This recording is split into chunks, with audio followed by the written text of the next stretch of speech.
Welcome.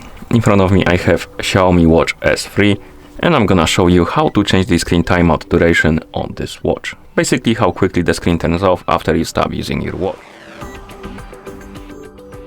First thing we need to do is to wake up the screen on our watch, and you can do it by pressing the upper button.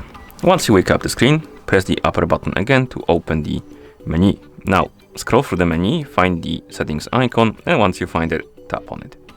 In settings, find the option called the display, and once you find it, tap on it, and here find the option called auto lock, and once you find it, tap on it of course.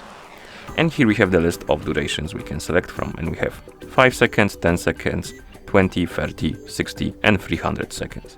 Select the one you like and then tap on the check mark to confirm. So now my screen should turn off automatically after 5 seconds of an activity. Like this. And that's how you change the screen timeout duration on this watch. Thank you for watching. If you found this video helpful, please consider subscribing to our channel and leaving a like on the video.